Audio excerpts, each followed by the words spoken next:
Levántate, da voces en la noche al comenzar las vigilias. Derrama como agua tu corazón ante la presencia del Señor. Alza tus manos a Él implorando la vida de tus pequeñitos que desfallecen de hambre en las entradas de todas las calles. Título de este mensaje: nos estamos muriendo de hambre. Nos estamos muriendo de hambre. Un título controversial. Y la prueba de que lo es que al escucharlo, como nosotros solemos confesar el título siempre de la enseñanza, ahí que nos aguantamos y dijimos, espera a ver, ¿lo digo o no lo digo? Porque es una expresión que además llama la atención. Nos estamos muriendo de hambre es una expresión fuerte. Y es una expresión, créalo, que hoy muchos emplean.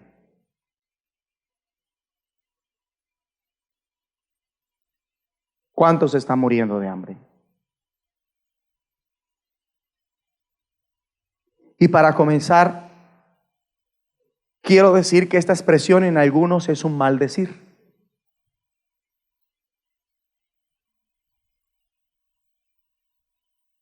¿Cuál expresión? Nos estamos muriendo de hambre.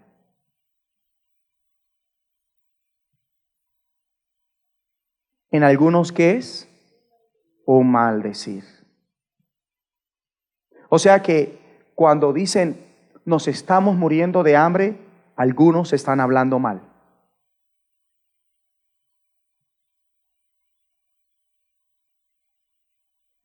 Si nosotros, o fuera el caso, que alguno haya dicho este año, es que nos estamos muriendo de hambre, en un año que Dios ha dicho que es de progreso, eso es hablar mal. Para la gran mayoría de los que emplean esta frase, nos estamos muriendo de hambre, es pura queja. Lo que es peor es que esta frase la están empleando personas que son testigos del poder de Dios.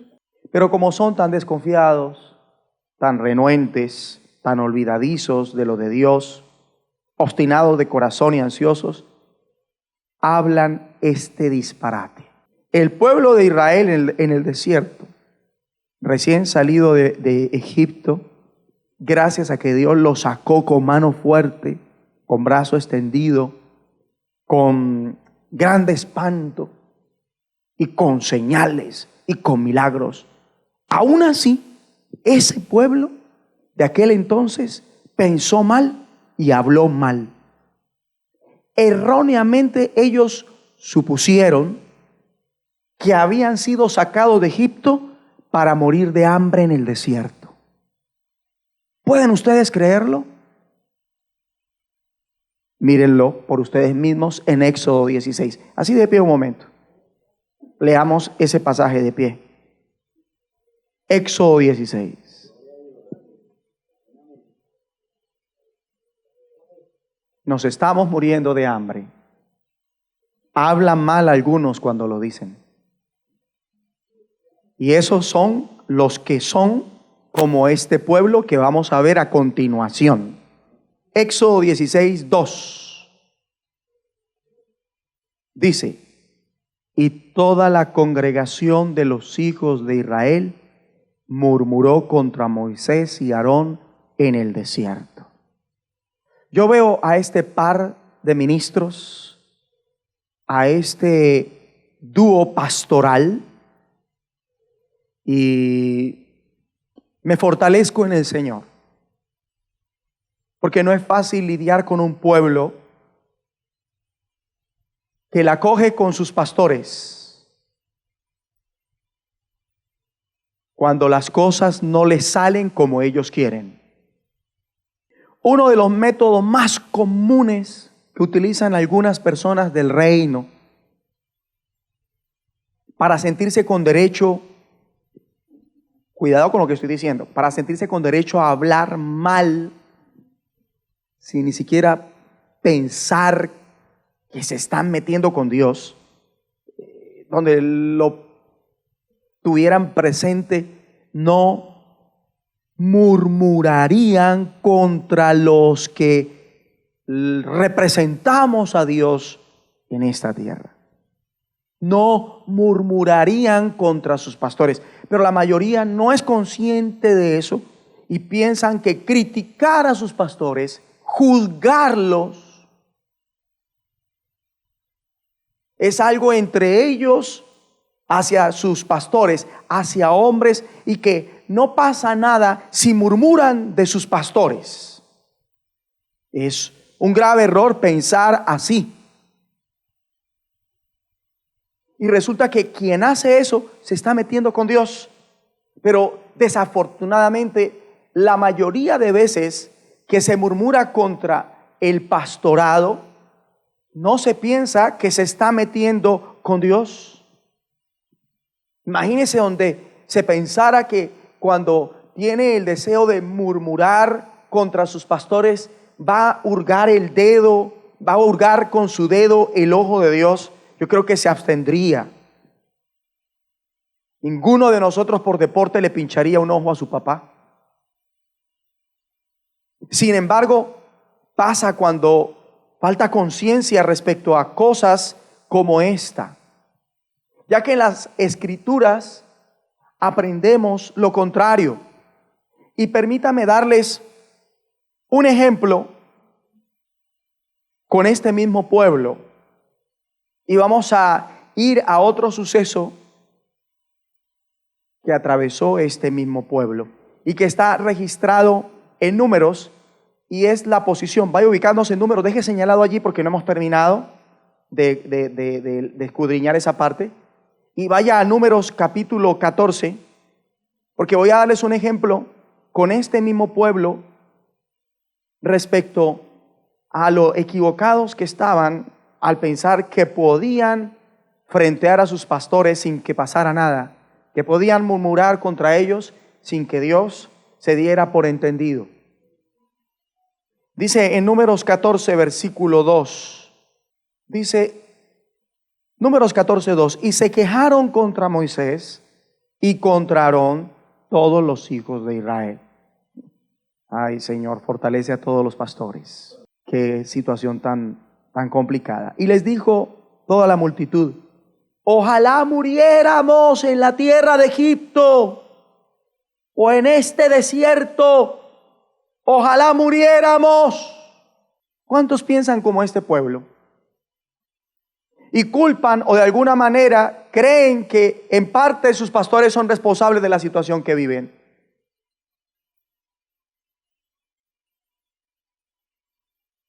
Pero miren la posición de Dios ante esto.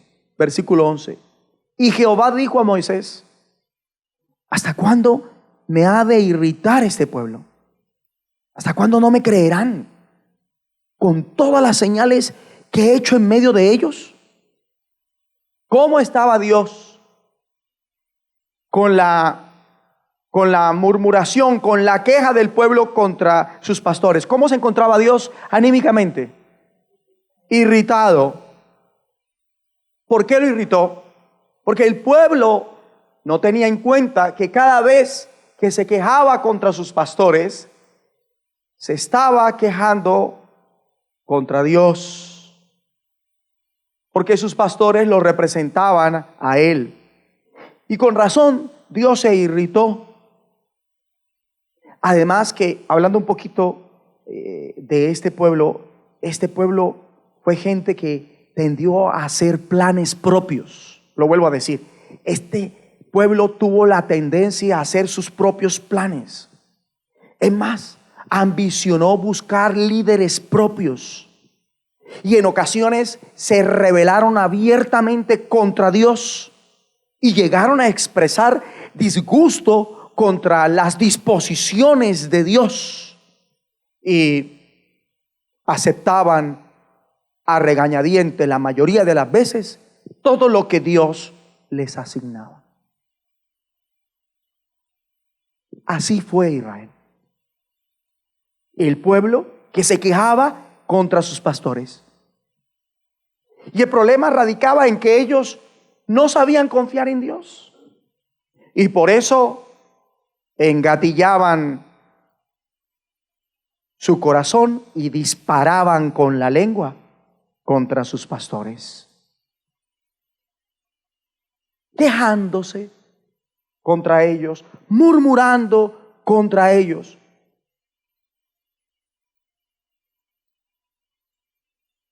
Pese a que el Señor había hecho señales milagrosas, extraordinarias, en medio de ellos, y aún así, mire cómo se quejaban. Dios se fastidiaba por eso. Y como Dios es el mismo, Él no cambia, se fastidia. La gracia no hace que Dios no sienta fastidio. Es más, por gracia los había sacado de Egipto. Y este mismo Dios sigue sintiendo fastidio. 26. Y Jehová habló a Moisés y a Aarón diciendo: ¿hasta cuándo oiré esta depravada multitud que murmura contra mí? Y ellos pensaban que la tenían era contra quién, contra los pastores, que ellos con Dios no se estaban metiendo, que ellos con Dios estaban bien. La culpa de ellos la tenían sus pastores. Así que quejarse contra ellos, murmurar contra ellos, no era problema. Eso era entre ellos y sus pastores, y ahí Dios no tenía velas en ese entierro. Pero vemos a Dios tomando una posición y mostrándonos por la posición que toma, que realmente cuando el pueblo se quejaba y murmuraba, lo hacían contra Él.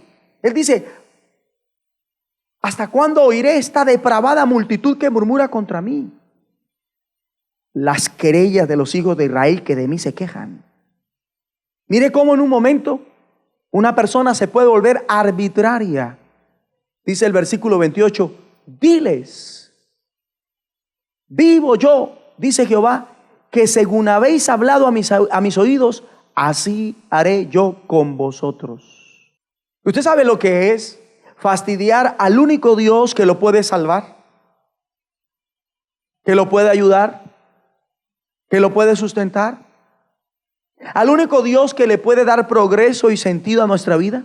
Ojo con esto, porque la queja, la murmuración, el hablar mal, pesimista, negativo, por falta de fe, por falta de paciencia, por falta de humildad, esa queja puede llegar a ser en un momento dado su merecido. Y eso sea lo que reciba. Pues eso fue lo que recibió el pueblo de Israel, que renegó en el desierto contra sus pastores, que dijeron que mejor le fuera a morir en el desierto. ¿Y saben qué ocurrió? Según el versículo 28, fue así. Dios le toma la queja y se encarga de que todos los que murmuraron y se quejaron así, mueran en el desierto, que no entren a la tierra prometida. No los dejó entrar. Toda la generación que murmuró murió en el desierto. Dios los aguantó allí hasta que toda esa parranda de murmuradores perecieron. O sea que Dios estuvo disgustado por esto con Israel cuando estaba pasando por el desierto. ¿Sabe cuántos? No, ni siquiera, no, es que, bueno, si fuera en días serían muchísimos. Para resumir, años. ¿Sabe cuántos años estuvo disgustado Dios por esto? 40 años con Israel. Yo estoy recién desayunado. Estoy hablando en metáfora.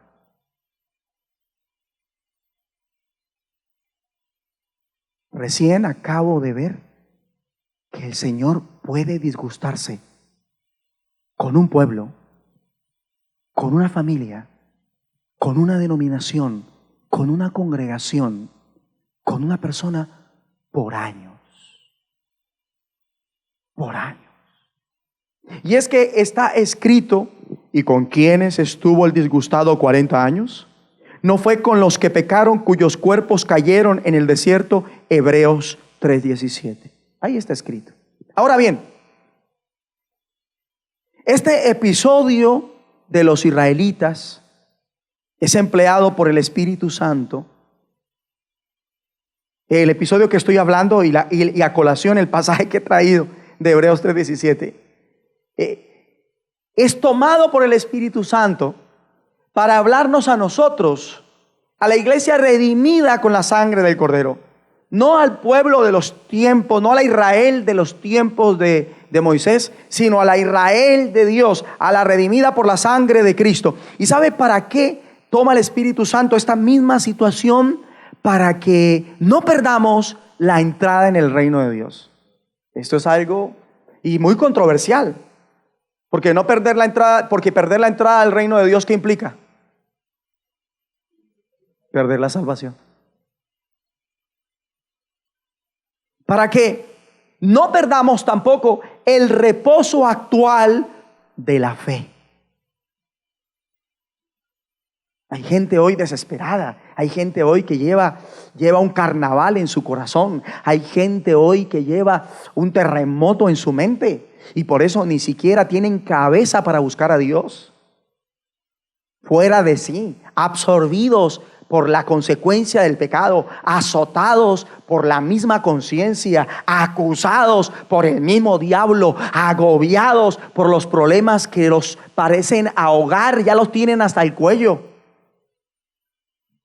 Por esto, la mayoría sabemos que aquella generación de Israel, a excepción de Josué y Caleb, no entró en el reposo de Dios, no entró en Canaán, porque ellos no supieron descansar en Dios por la fe, no supieron descansar en los atributos de Dios, no supieron descansar en el poder de Dios.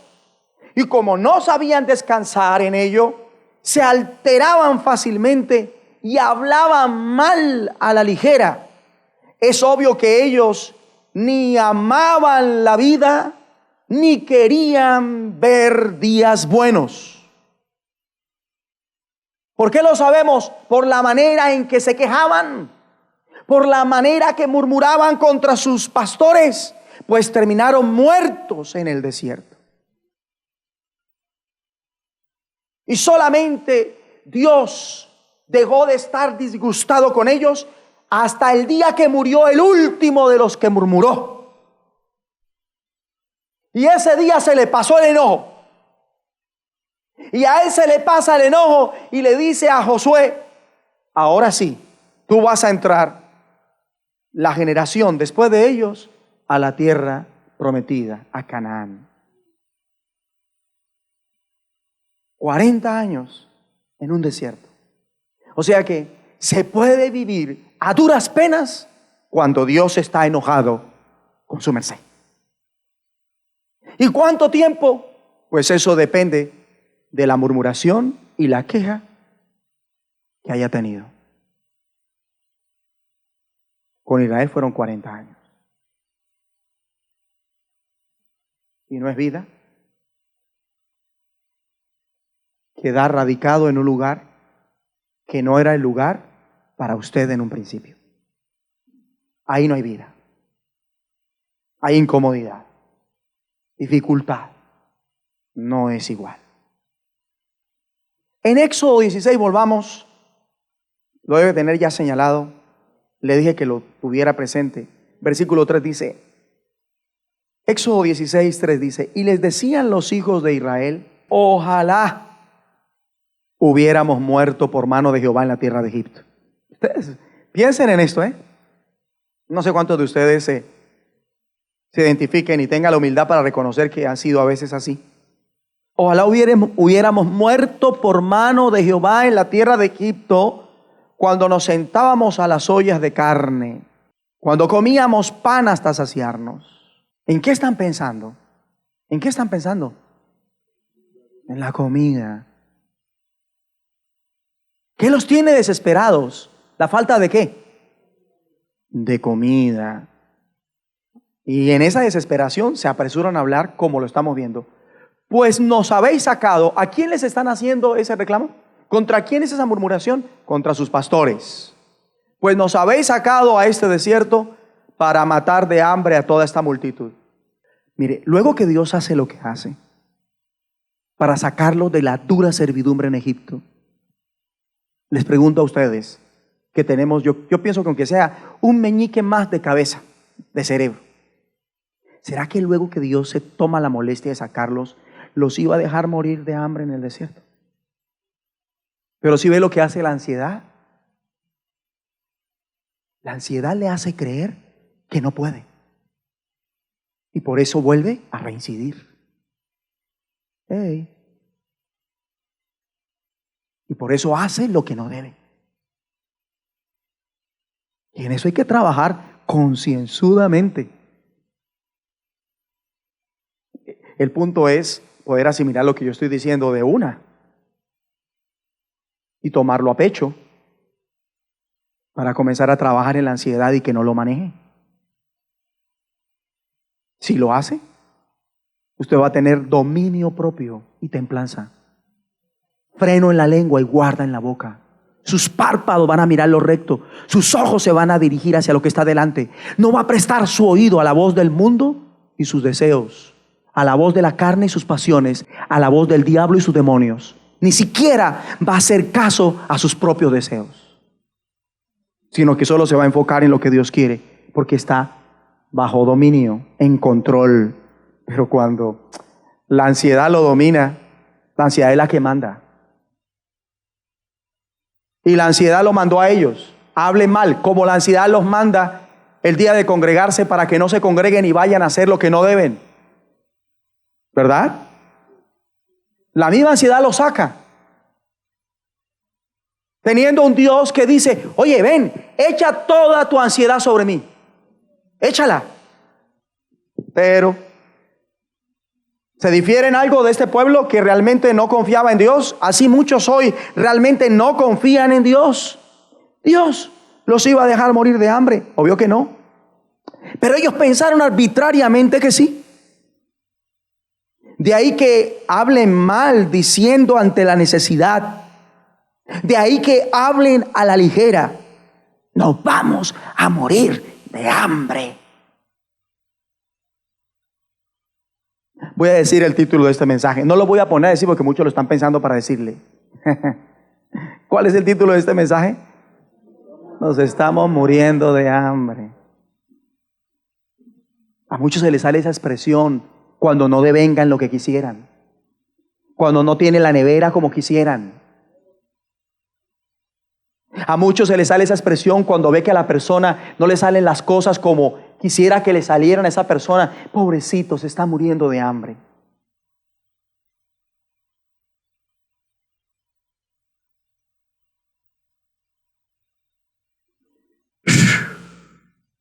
Cuando es así,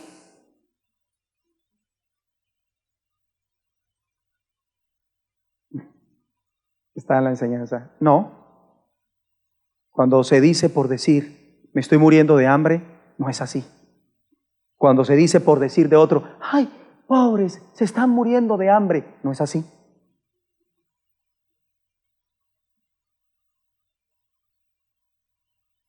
Algunos piensan que están en una condición que no es así. Porque si confiaran en Dios, se darían cuenta que no es así. Si vieran lo que Dios ha hecho por ellos, ¡ay, caramba! Muchos se están muriendo de hambre porque quieren. Porque quieren. Y esto por incredulidad. San Juan 6. Si con la misma ansiedad que busca lo que no tiene que buscar, buscara la palabra, caramba. estaría en otra dimensión. San Juan 6:35. Ay, Señor, ayúdanos con la ansiedad. Ayúdanos, ayúdanos, ayúdanos, ayúdanos. Mire, no vamos a leer ese versículo. Póngase de pie y todo aquel que tenga ansiedad, échela sobre Dios ahora mismo. Señor, yo echo toda ansiedad que traigo ahora, toda ansiedad, la echo sobre ti ahora. La ansiedad que me está llevando a murmurar, a quejarme, a terminar mal, a hacer lo que no debo, a desagradarte. Ahora echo toda esa ansiedad sobre ti. Tómala. Porque no paso a este mes con esa ansiedad. Dígalo así. No paso, Señor. No voy a seguir en este mes con esa ansiedad. No. En el nombre de Jesucristo. No voy a seguir este mes con esa ansiedad. En el nombre de Jesucristo. Ni este año. Ni este año. Es el año del progreso. Es el año del progreso. Tremendo. Y aquel pueblo, por ansioso, mire cómo terminó. Habló a ligera y mire cómo terminó. ¿Ven cómo terminó? Y Dios con ganas de estar con ellos en la tierra prometida. ¿Ven? Entonces yo con base a eso digo, sí, Dios está con los vaciados. ¿Sí? Como está con los ricos. Dios está con los fracasados como está con los exitosos. Dios está donde usted quiere que esté. Y Dios está con usted en la condición que usted quiera. Si usted quiere que Dios esté con usted en calidad de progresista, así será. Pero si usted quiere que Dios esté con usted en calidad de vaciado, arrancado, así va a ser. Y le voy a creer. ¿Pero qué? ¿Dios está conmigo? Sí.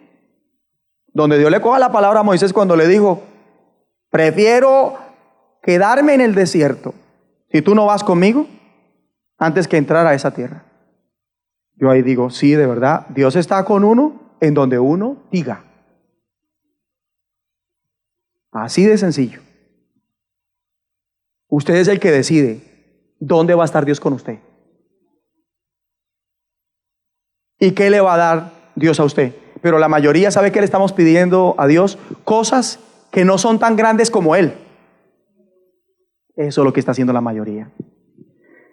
Ay, Señor, perdónanos. Pidámosle perdón a Dios por eso, de verdad, hermanos. Renunciemos a eso en el nombre de Jesús.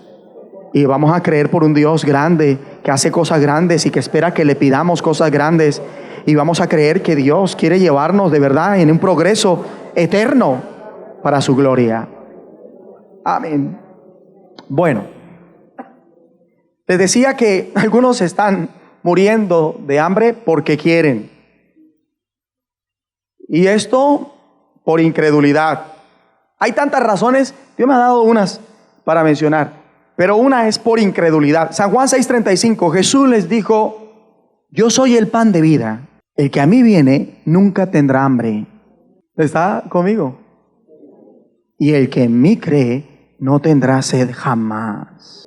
Mire acá. Una persona que pase hambre, que le corten el agua, que no tenga para estar bien, con esta promesa es porque quiere. ¿Me escuchó?